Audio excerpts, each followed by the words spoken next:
Hello everyone, this is Jay. Welcome back to the channel. So today I'm going to do a spoiler review for the new action thriller movie Crime 101, starring, Chris Hemsworth, Mark Ruffalo, and Halle Berry.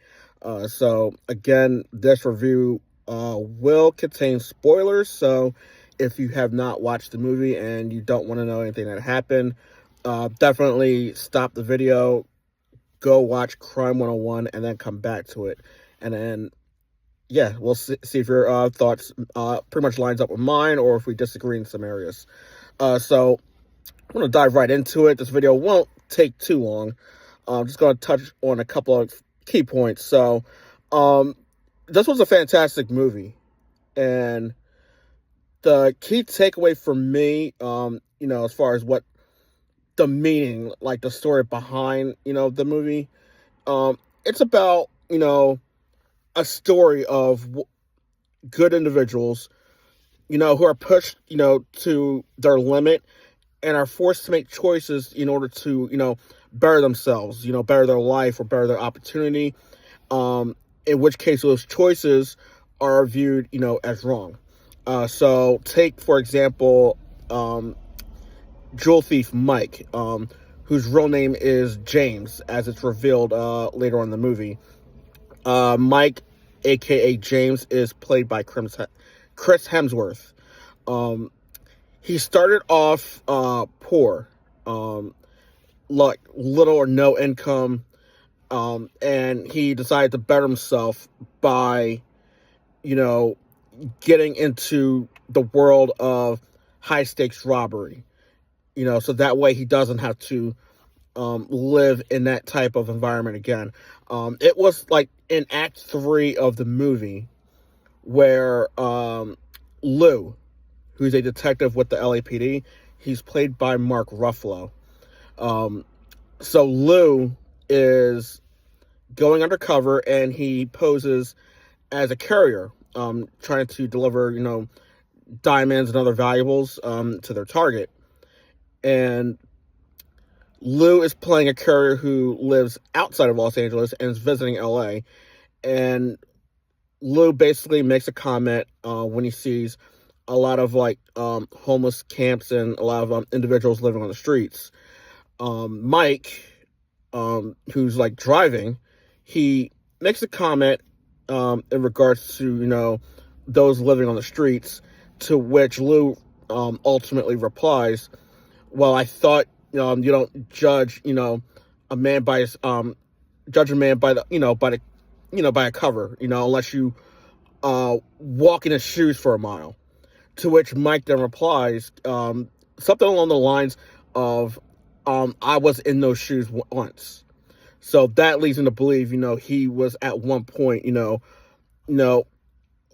had a low income or no income, was poor, was living on the streets, and scraping by just to make ends meet. So with Sharon, Sharon is a insurance broker for a major firm in Los Angeles. Sharon is played by Halle Berry, who I thought was phenomenal in this movie. Halle Berry crushed it as usual. So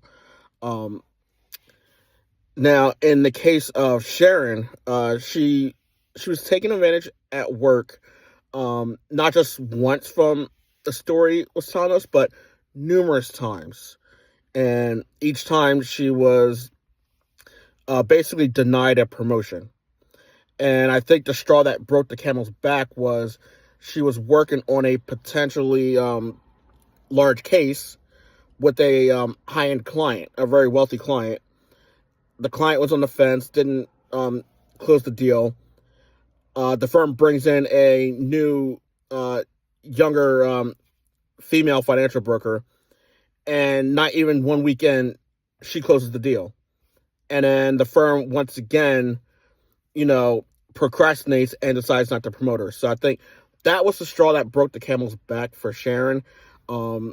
Mike at one point tries to recruit her to, get some information on some of her high-end clients. Sharon's upset, refuses, but then after this incident happens at her job, Sharon has a change of heart and decides to help out Mike, provide him whatever information that Mike needs. Now, at one point, Sharon is attacked by Ormond, who's like a young thief. The difference between Ormond and Mike is Mike, he's calm, he's cool, he doesn't want to hurt people. Ormond's the complete opposite. He's very psychotic and will inflict harm if need be. So at one point in the movie, it was like towards the end of Act 2, beginning of Act 3, Ormond attacks Sharon for information. So Ormond attacks Sharon, and Sharon goes to Lou, the LAPD officer or detective, and she tells her side of the story, explaining what happened. And then Lou breaks the news to her that technically she admitted to what is considered conspiracy to commit grand larceny, I believe.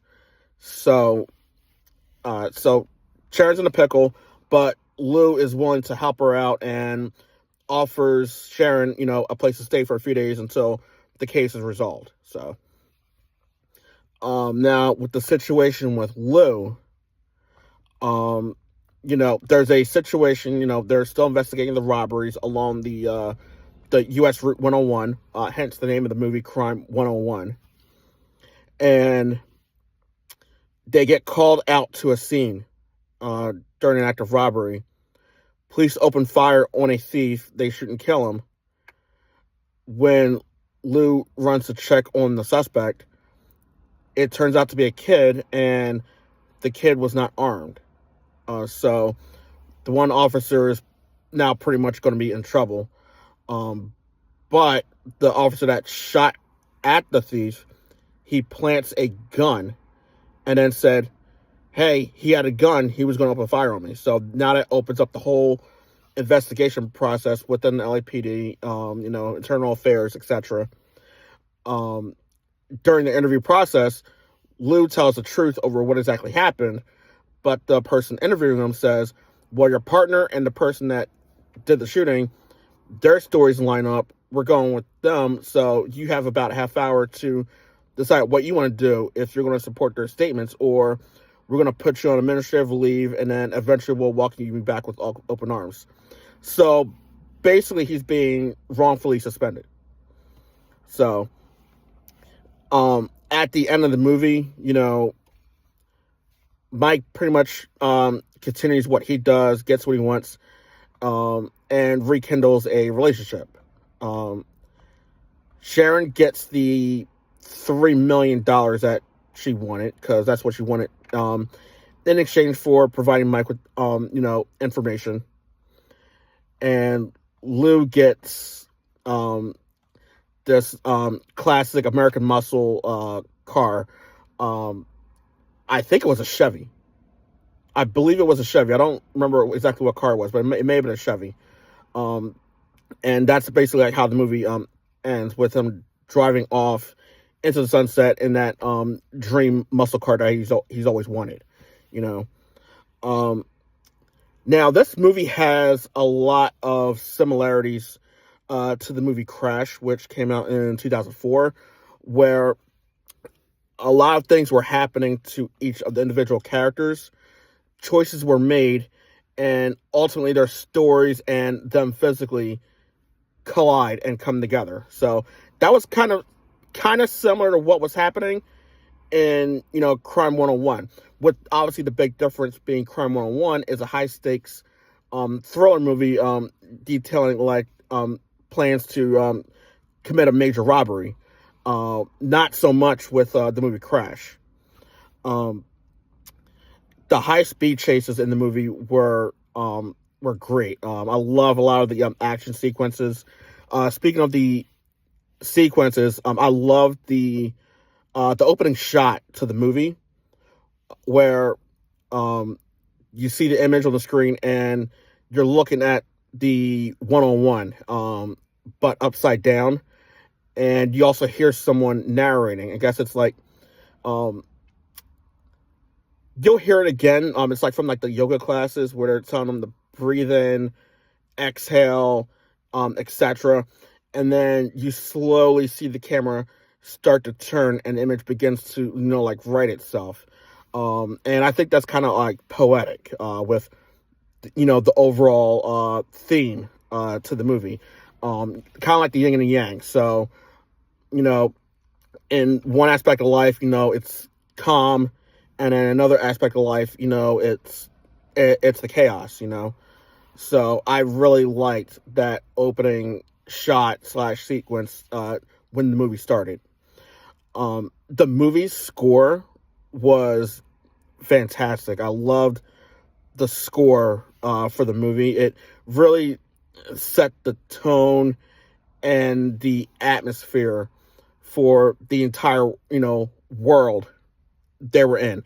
This world of high stakes, do what you can to get by, high stakes thriller robbery lifestyle. So I was a big fan of the movie's score. I did see this movie twice. I saw it once in IMAX, and then I saw it again in Dolby Cinema, and the images were incredible.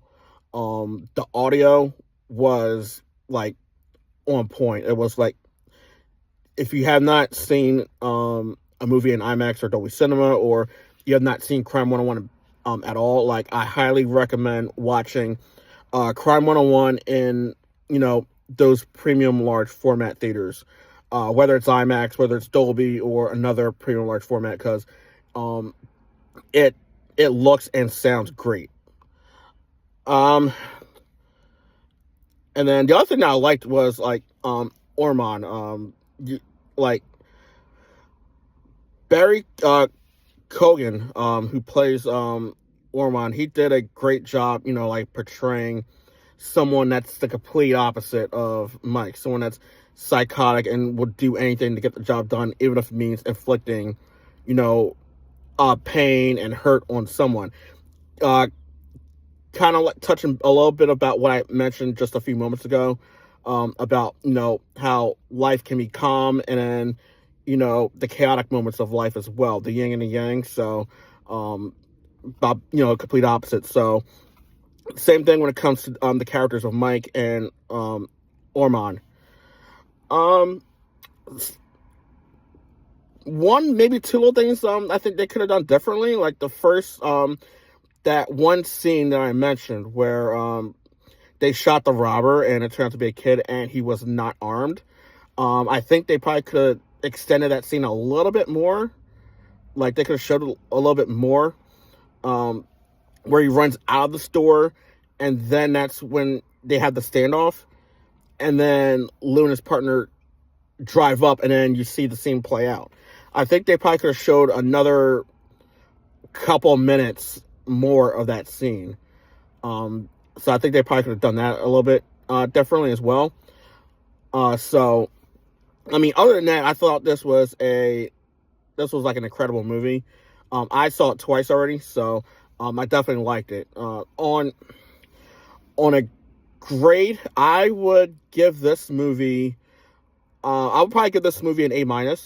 This was a great movie. I think MGM Studios did a fantastic job with it.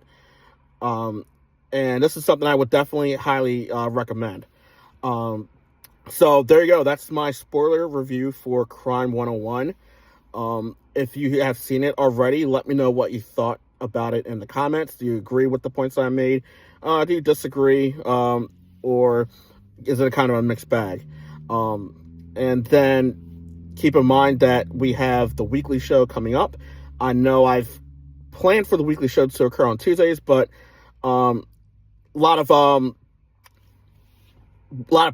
work stuff going on right now, so unfortunately it's been like delayed to like later in the week, but I'm working to get that back on track.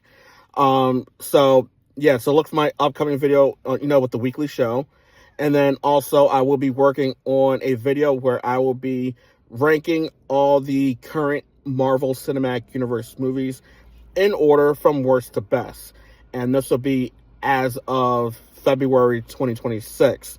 So that means, you know, the newest Spider-Man movie and the newest Avengers movie will obviously not be on that list because they haven't come out yet. So that would do it for this video on my spoiler review of Crime 101. Thank you so much for watching. Be sure to like, comment, and subscribe, and I will see you on the next video. Thank you, everyone, and take care.